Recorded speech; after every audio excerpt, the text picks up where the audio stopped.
Thank you so much for listening. If you'd like to offer dana, then please do go to justthiszen.org/giving. Your support really does make a huge difference. Thank you so much.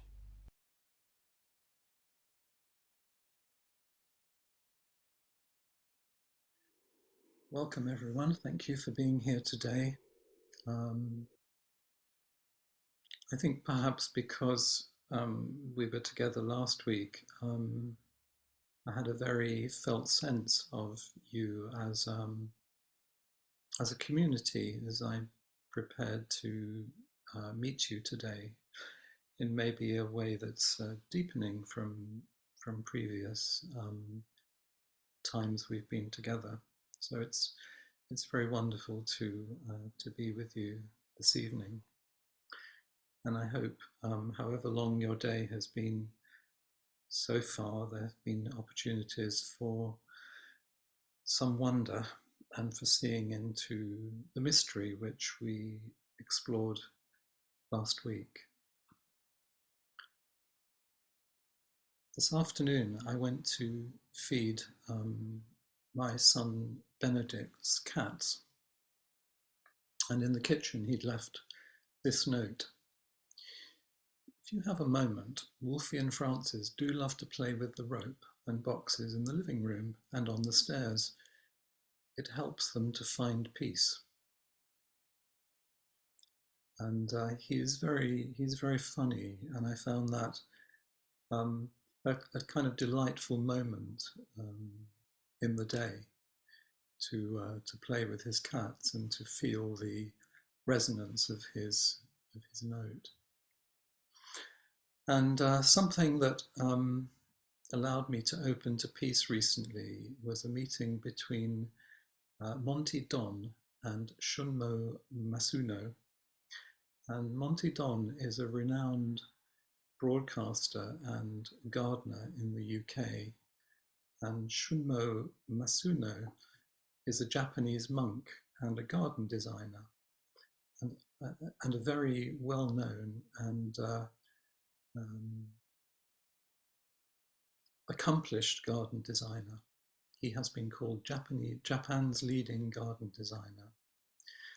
And one of the things I was noted that he said recently is Zen is based on teachings that are fundamentally about how humans can live in this world. So Shunmo Masuno has created a garden with sand and rocks and plants on a station roof in Tokyo. And Monty Don was doing a program about Japanese gardens, and he met Shunmyo Masuno for a brief interview. It maybe was 5 minutes. And I was really delighted and pleased to have seen this interview, because it's opened something to me which has stayed with me in the weeks since I heard it, since I witnessed it. So in this garden on the roof of Tokyo Station, you could hear the noise and bustle of the world beneath it and around it. But inside the garden, there was a wonderful feeling of peace.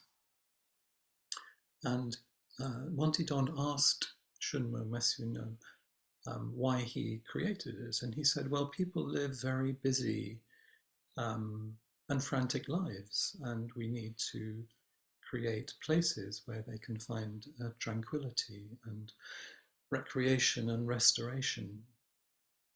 And he said, how do you decide to arrange the stones? And he said, I always communicate with each stone. The stone said to me, it's okay, this angle, this position. And the next question, which you could almost miss if you didn't really attend to it, Monty Don said, and what about the vending machine in the corner? And in the corner of this beautiful garden was a modern vending machine. And Shunmyo Masuno said, I accept, with almost a small bow. And I was really struck by what it is to accept this life moment to moment, the small things which may feel are not our preference, a vending machine in a beautiful garden, something that as we move through this life, we find difficult sometimes, the very small things. And then, of course, the really, really big things that we explored last week. What is it to accept my past and the present and my future? And we explored how last week, sometimes we look back and it's very easy to attribute failures as failures rather than openings into the mystery or to understanding or to relationship. And I've been using this practice to bow to things that happen to me each day, which I may not be my preference. And it's really interesting what happens when I say, I accept. And I then move towards whatever it is I'm accepting, whether it's something I have to do or something I see or something that worries me. The whole range of things that each day we have thoughts and views about. The simplicity of saying, I accept. And part of my inquiry today is what is it to say to our lives, I accept. I accept that happened. I accept this. I accept this thing I've agreed to do.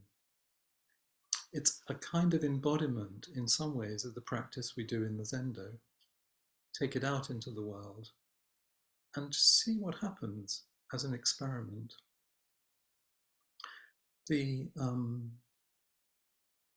This experience of seeing this film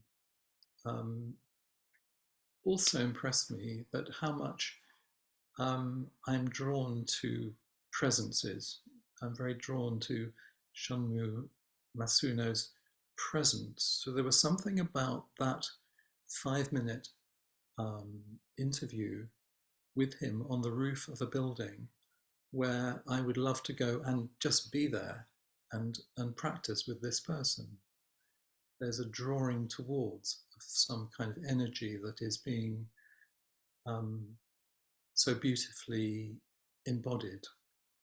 And it reminded me about something that Suzuki Roshi said in Zen and Excitement. He said, if possible, try to always be calm and joyful and keep yourself from excitement. If your mind is calm and constant, you can keep yourself away from the noisy world, even though you are in the midst of it. In the midst of noise and change, your mind will be quiet and stable. So there's a number of aspects to that statement which really interests me. And one of them is, what is excitement? Is he saying you should always keep yourself away from excitement, and whatever that is?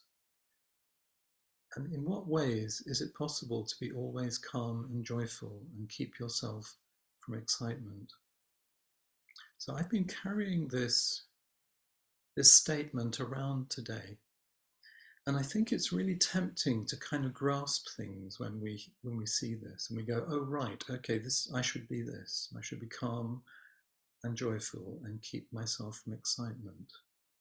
When I have a mind which is often not calm and joyful and can get quite excited. But he goes on to say, if you become too busy and too excited, your mind becomes rough and ragged. So I did a little inquiry today with something I love watching, which is tennis. And I like watching really good matches. And so as I was writing this, I went and looked at the highlights of the Wimbledon final this year between Carlos Alcaraz and Novak Djokovic, where there are the most amazing shots. And I find that exciting and enlivening and joyful. And I love watching skill.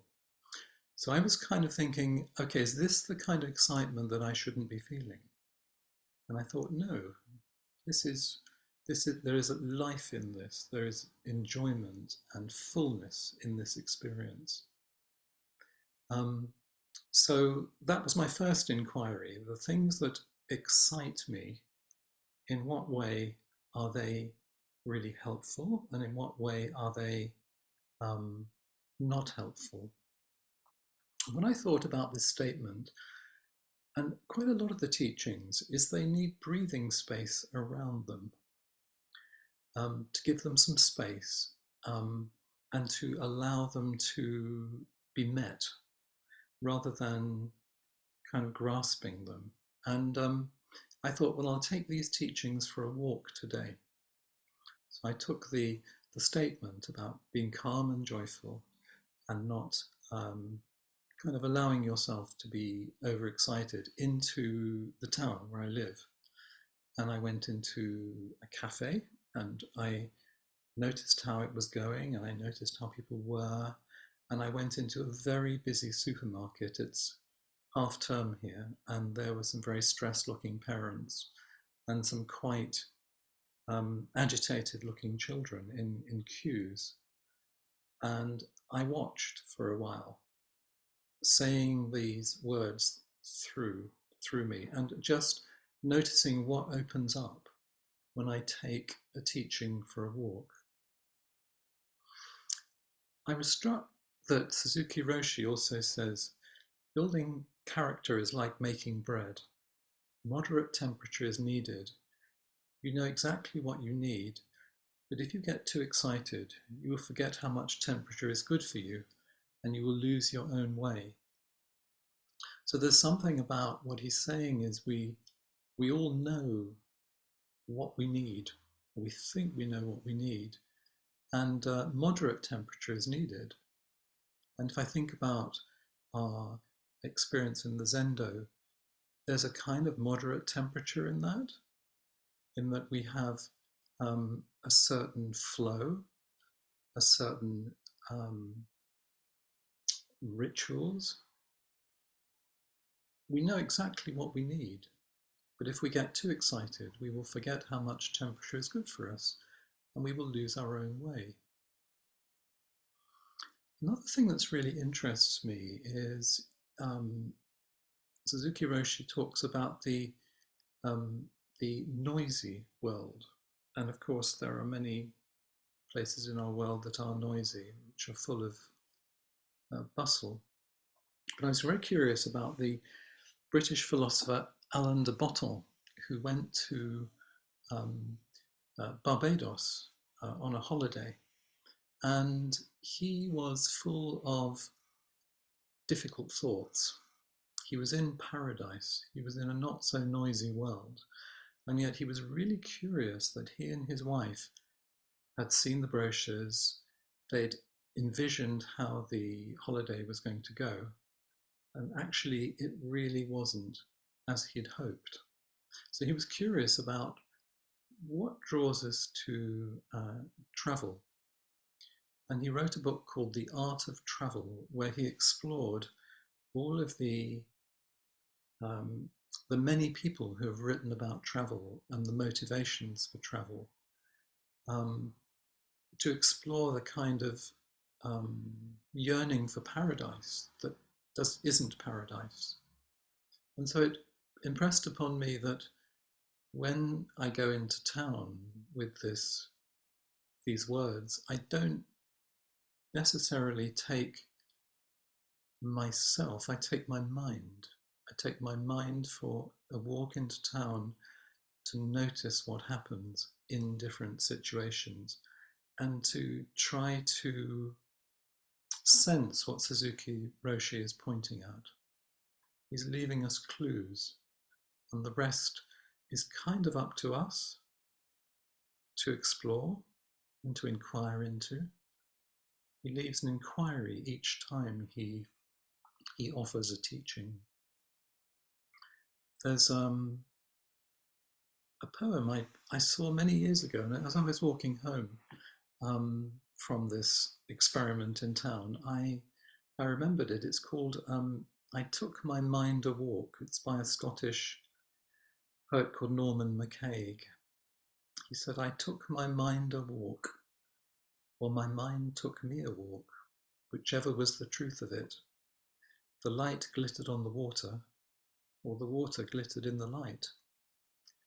And then the poem is quite long, but the end is, how extraordinary, how extraordinarily ordinary things are, like the nature of the mind and the process of observing.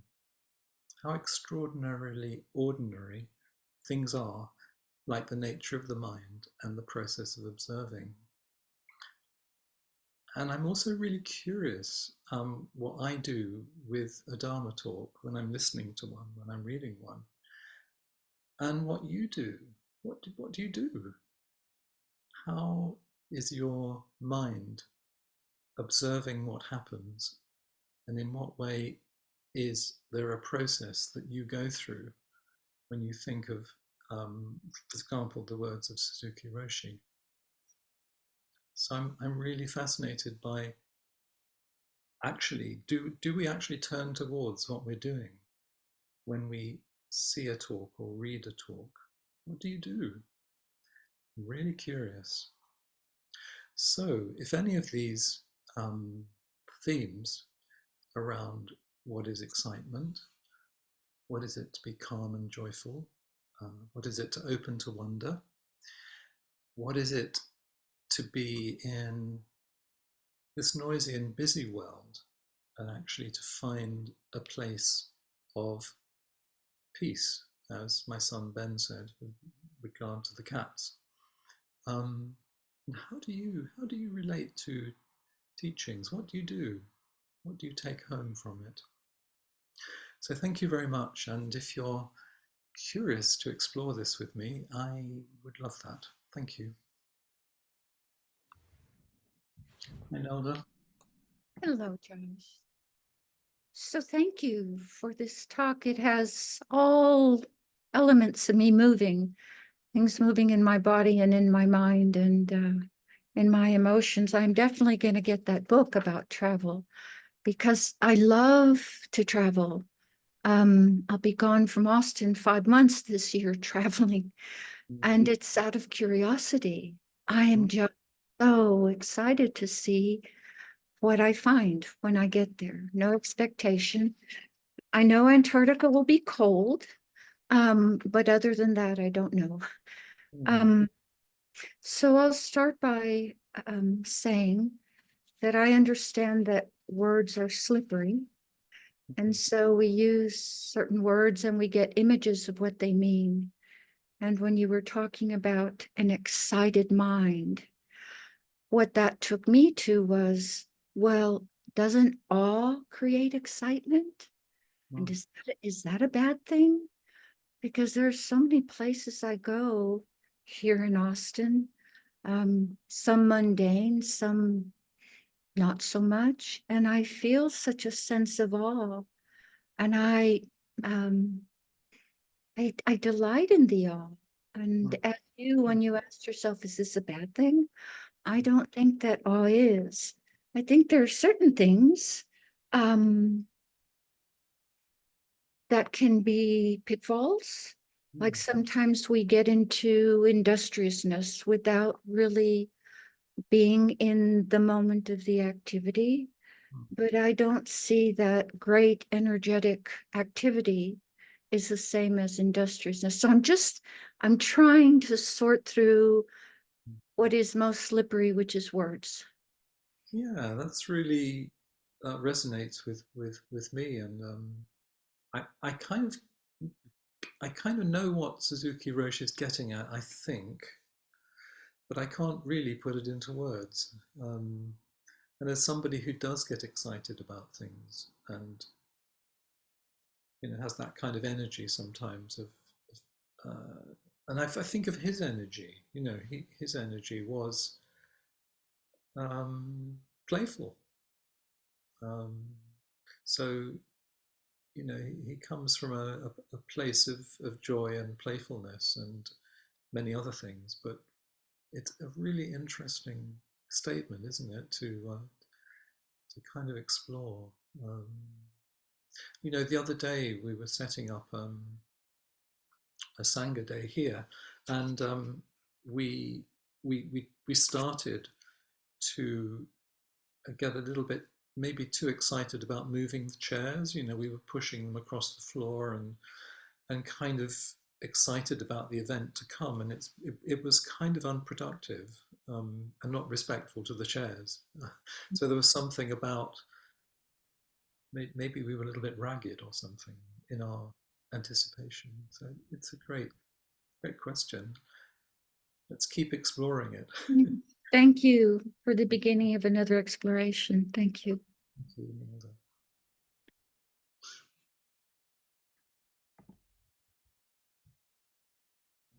Okay.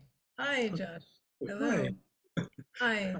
So, an interesting related thing happened while you were talking.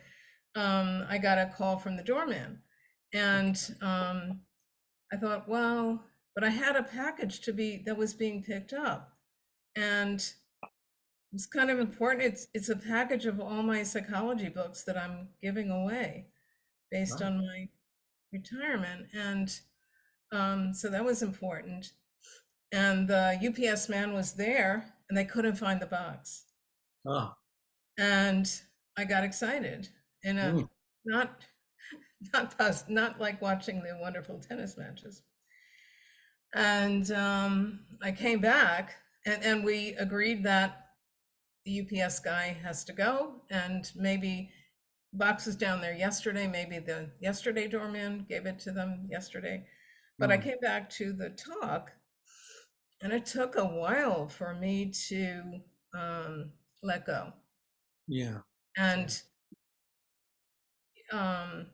I'm here listening because another thing that I had was canceled. So I was so happy to be here listening.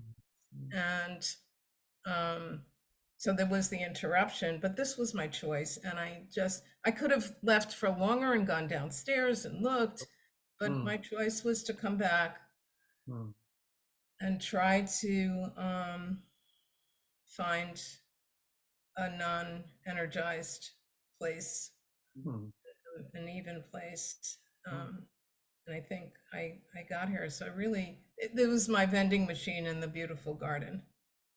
And I Yeah. was finding it hard to accept. Yeah. I really appreciate you coming back, because I think, you know, it's quite hard once you've got on a trail of, you know, where's the box, and you know, is it worth coming back now because I'm in this frame of mind, and that takes a lot of presence to do it. You know, it takes a lot of presence to sit sometimes, when we think, well, you know, I'm not in a space to do that.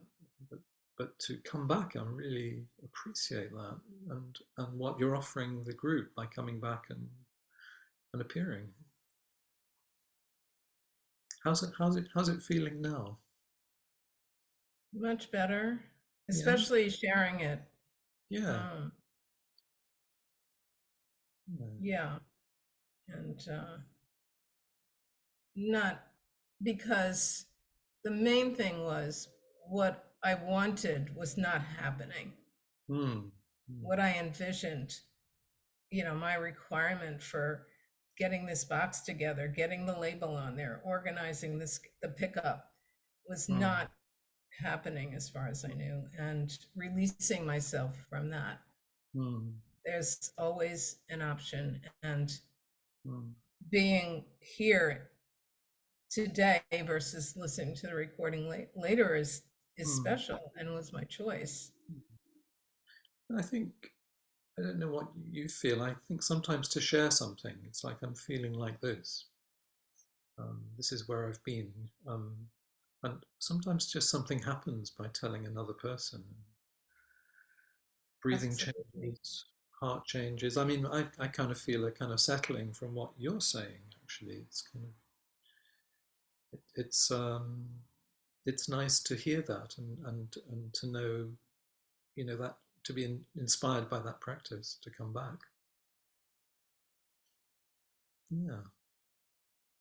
Thank you. Thank you. Thank you for that. Thank you, Josh.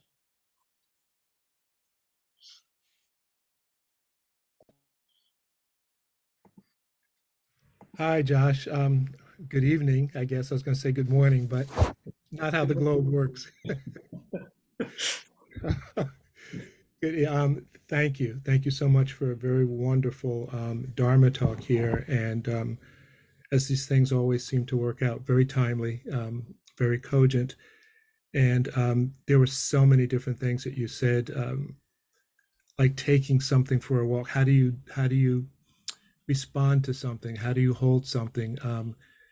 That frame of mind that you can take for a walk. What do you do with it? Being the way that I am, I make so many notes with things. Yeah. I've got tons of paper all over it. I always have a journal with me. Great. Because even sometimes when you get that frame of mind or that frame of reference and you take that with you, something else pops up in connection with it as you sit with it or let it sit inside of you. And, you go from step 1 to step 2 to step 5. And it's always interesting to see how that process evolves. And the excitement piece, I'm working on something right now where there's so many flavors of excitement, if you will. There is that chaotic excitement, which is not really good for the brain cells. But there is that excitement sometimes just by coming to know something or to get a closer look at it. And one of the things the past couple of nights that I've been dealing with is the excitement of calmness that you get from not knowing, if that makes sense. Yeah.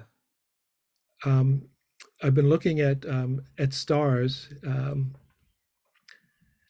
and just the physics with light, the fact that a sun or a star emits light, and light travels at something like 300 million meters per second in a vacuum. And the light that I'm seeing now was something that was generated literally eons ago. And the strangeness of that it's really hard to comprehend with my small mind, or even with science in my back pocket, to see that you're looking at something which is but isn't what it was. And that not knowing, that challenge of comprehending, gives a sense of calm. That's really quite surprising and quite magnificent, and it leaves you standing in the dark smiling, probably like an idiot, but I'm smiling anyway and happy. I love how you're juxtaposing excitement with calmness, because sometimes they seem like kind of opposites, but they're kind of really related to in the way you're describing them. Yeah, one of the ironies and fun things about duality sometimes. But yeah, it's amazing how not knowing still can create an excitement and a calmness. Yeah. I mean, I'm feeling the wonder coming across the sea from, from Hawaii, because what you're describing is wonderful. Yes. It's really beautiful, and it kind of, you know, enhances my sense of what excitement is, what aliveness is.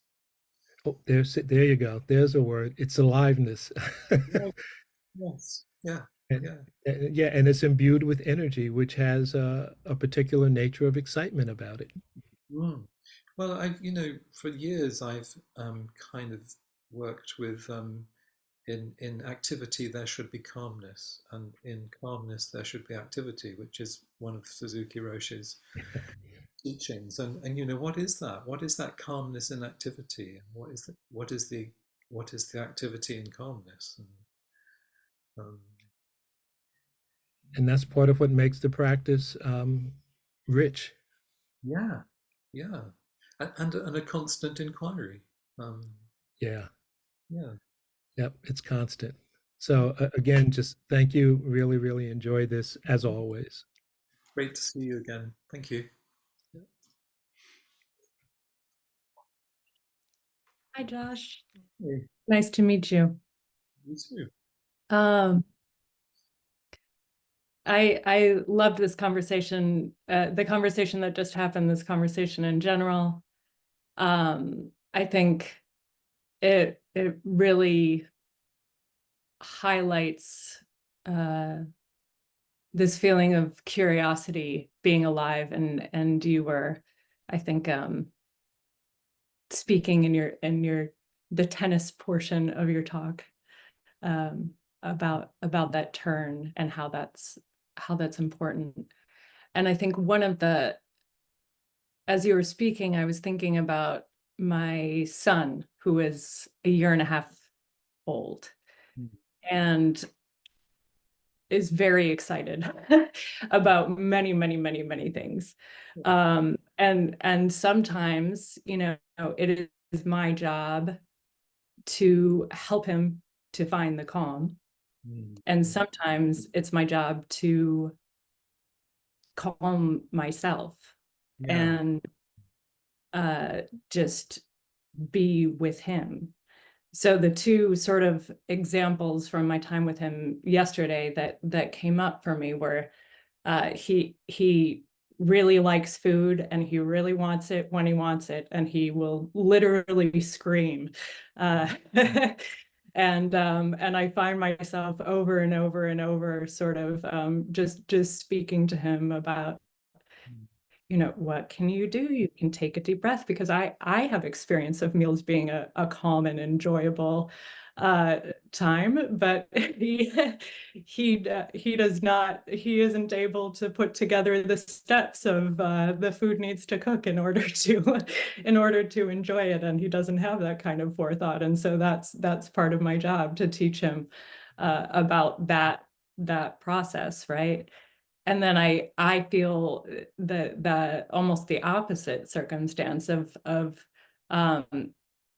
and in those scenarios, I should say, I'm trying to keep myself from getting excited, right? To like involve letting myself be pulled into his manner of excitement, and instead pull him into the calm, right? Yeah, I really get Mhm. what you're saying.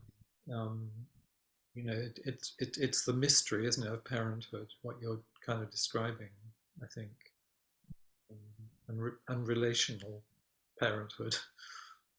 Yes. But then he teaches me, then there's those instances, and I oftentimes, after I've completed my workday, I'll take him outside, and he loves just playing with water and pouring one bucket of water into another bucket of water, and that's such a beautiful time with him. And sometimes I find myself getting excited when he's not excited. He's not bothered that he's going to spill the cold water all over him, and it's a cold day, and it's you know he just, he wants to do what he's doing, and I have to calm myself down and allow his calm to sort of enter into my space, and just let go. It's okay if he spills, it's okay if he spills cold water all over himself and gets muddy, and whatever else happens in that moment. I mean, That's okay. So yeah, mhm. so I, I've been a parent. Well, I am a parent, but I'm a grandparent, and I have twin grandsons and a great grandson of all three. Um, and I kind of, I really are kind of meeting all of what you're saying again, through of how to kind of manage myself, how to manage relationships in a way that is joyful. But it seems that there's a constant flow and readjustment required from me to meet it. Um, I mean, I love the energy that you're describing it with. Um, it's very beautiful. It's a practice, isn't it? Yeah, I think that's the essence, that there's no, that I have to remember that there's no right answer in there, that it's just a flow and a constant sort of process in that moment. And I think sometimes I have the illusion that there is an answer, or some sort of checklist that I could go down to know when he's supposed to be teaching me and when I'm supposed to be teaching him, and that is an illusion, and I think that expands toward the rest of my relationships, I'm sure. Yeah, maybe, for me, it's just something around kindness to myself. I do my best, and sometimes it doesn't feel good enough. It's something about just making our best effort in as beautiful way as possible, and riding the mystery. Thank you, Josh. Thank you. Hi, Ben.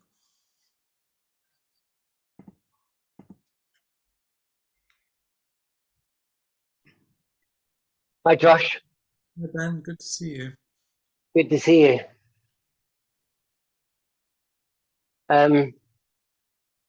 Thank you for that. I guess what it brought up for me is that so often I feel like I'm at the other end of the continuum of awe and excitement. And a lot of the time feel underwhelmed Okay. by things. Case in point today. So I had an appointment, the physio appointment down on the south coast, which is about an hour and 45-minute train ride. I get to Waterloo. Trains are mayhem. There's been an incident, but I still managed to catch my train 7 minutes late, which was amazing. I get to Havant, which is one stop from where I'm headed. I'm heading to Emsworth. So I change at Havant. I speak to the station guard and I say to him, is there a train to Havant, or shall I get a taxi? He says, yeah, there's a train in 3 minutes. Brilliant. Where's the stop? First stop. The train pulls in, I get on. The guy does a lot of waffling over the tannoy. And it turns out that I'm on a train direct back to where I've just come from.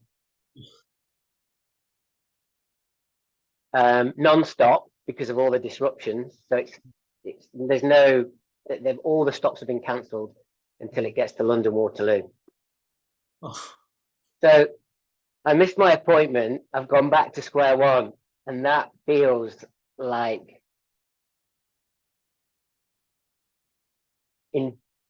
indicative of me always fucking up and feeling like I'm underwhelmed as opposed to in awe and excited about all the stuff that's kind of, I think I'm supposed to be or would like to be inspired by and in awe of. Okay. I don't know if there's a question in there somewhere, but I would like your guidance or your thoughts on my experience. Well, I'm just tracking what I'm feeling, and I'm feeling a lot of care and kind of kindness towards that place that you feel you're in. There's a kind of sense that maybe you feel you ought to feel awe and wonder. Is that something that you're feeling?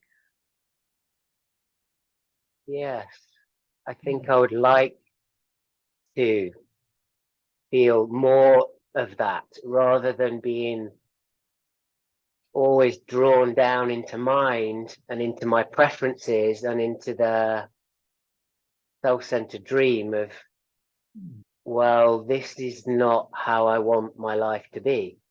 Yeah. I want to be at my appointment. I deserve to be at my appointment. I left half an hour before, I did all these things because I know what I'm like. I miss trains and planes, and that's just my thing. So I made a conscious effort to do that, and just feel very, very underwhelmed by things, and so therefore feel like I'm not noticing, not being present about what's going on around me, as a more opposed to being stuck in my own mind. Okay. So I guess anybody who'd had that experience today, because it's a long way from Havant to Waterloo, to go all the way back is not going to be easy to the most awe-inspired person in the world. It's it's really hard. It's a day, of your life. Yeah. I think one thing that did resonate, though, in a positive way with what you said earlier was with the Japanese gardener, and how you felt drawn to his energy. And for the first time, I've heard so much about Suzuki Roshi in these inquiries, and the book, Zen Mind Beginner's Mind.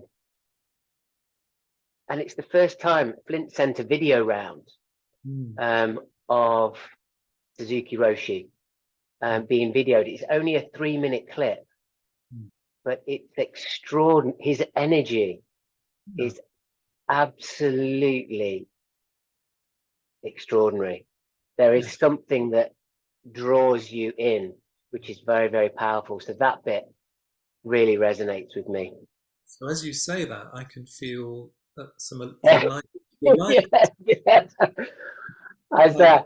I sensed that coming as I was saying it. I was like, oh, that's awe. Yeah, that's awe, and maybe it's through who you're drawn to and what you're drawn to. Maybe the opening way, rather than ideas about Zen or what you should be thinking. Maybe it's maybe for you it might be people, because that seems to be, if you're drawn to Suzuki Roshi, there's something happening there. There's some energy. Yeah, you see that playfulness in him. You see that wry smile that's behind every statement and comment that he makes. It's extraordinary. So there's something there that I'm seeing in that. What did you do when you were on the train on the way back? What did you do with your mind? I focused it on my accounts that I'm trying to get completed over the next few weeks.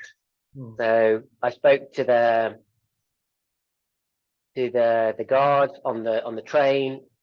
He said, this is how it is. We're sorry, but that's the nature of the beast. I just focused on trying to get some work done for that hour and 45 minutes. Okay. So you did a task. Yeah. So maybe there's something around that relationship thing that it's like, oh, I'm drawn to this person. I'm drawn. So it becomes more embodied than ideas about Zen. Yes. Sorry, just could you explain that a bit more? So you mean to watch more videos? No, not to watch more videos. No, whatever. Well, it's like you could be curious about what it is about Suzuki Roshi that's Okay, I see. So it's like, Yeah. maybe there's a, what is there? Is there a question there about, okay, why was that? What's, because where's follow the aliveness? Yeah, and take that for a walk. I see what you're saying. Maybe a question could be, where's the aliveness? But not as a, I'm doing it or I'm not, or I'm failing or I'm succeeding, but maybe where's the aliveness in right now? I mean, I can feel the aliveness in and the Yeah. Well, thank you. I think I am just about ticking over. Yeah. But yeah. Thank you, Josh. I miss you. Thanks. Thank you.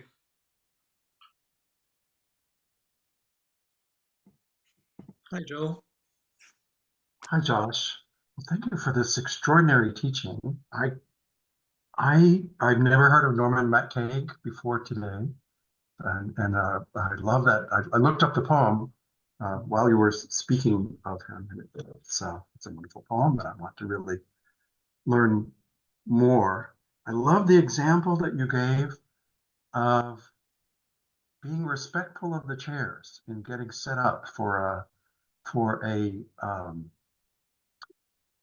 sitting. I've heard Suzuki Roshi talk about that as well, and the kind of ways in which forms offer ways to moderate excitement, and yet, as you and Ben were just pointing out, there's a lot of excitement and playfulness in the way he offers his teachings and so on. So the way he balances that, and I'm just, what Nelda said, what Rosemary said, what Ed said about cosmic awe, and Shannon about these incredibly powerful moments of being with the young child. And Ben, I really, I've experienced recently missed connections where I thought I was going to be connecting with a group of people, and it didn't work out. So I really am resonating with Ben. Had to say, Ben, I hope that you and I can somehow connect. Good, you just put your email in chat. Great. Connection happening already. Yeah. I want to ask you about the chairs. Just what was it that made you think that there was disrespect to the chairs in the way that they were being moved around? There's a chapter in Not Always So where Suzuki Roshi talks about a group in the room above scraping the chairs across the ceiling, the floor. And he says this is no way to treat things. And he goes on to say this is a kind of deep practice of respect for things in all their function and beauty. And so I remembered it just as we were getting excited about putting the chairs out. And I think Shirley, who's here this evening, and I lifted all the chairs into place. And it was really lovely, actually. It was quiet. It was fun. There was some joy in it because we were taking care of the chairs and we were getting it done. We were getting. So there was a kind of I wanted to kind of respect and remember that teaching, and it was sometimes we think the practice begins when the bell goes, but it actually begins when you're setting up, doesn't it? As you know. So that was the context for it. Thank you. Thank you. Thank you. Thank you for wonderful teaching, and to all who shared for wonderful teaching. Thank you so much. So we'll now have the final chant today, the 4 practice principles. If you would join me in that, please. Caught in the self-centered dream, only suffering, holding to self-centered thoughts, exactly the dream. Each moment, life as it is, the only teacher, being just this moment, compassion's way. Caught in the self-centered dream, only suffering, holding to self-centered thoughts exactly the dream. Each moment, life as it is, the only teacher, being just this moment, compassion's way. Caught in the self-centered dream, only suffering, holding to self-centered thoughts exactly the dream. Each moment, life as it is, the only teacher, being just this moment, compassion's way. Thank you so much, everybody, for being here tonight and supporting this this community. And thank you to Maria for holding the space. And I will now hand over to her. Thank you.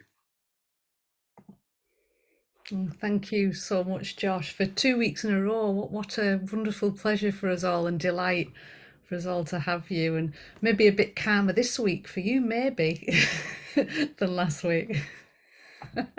Well, yeah, thank you all so much for being here. And if you'd like to offer Dharma to Josh, I'll put the link in the chat. And also, if you'd like to offer Dharma to appamada.org, you can also find a place there. But thank you all so much for being here. And if you'd like to continue for a further 30 minutes to carry on this conversation that Josh has begun, please do join me for a further 30 minutes. And yeah, I'll be there in just, pop yourself into gallery view and I'll be there in just a moment. Thank you all so much again for being here. Thank you.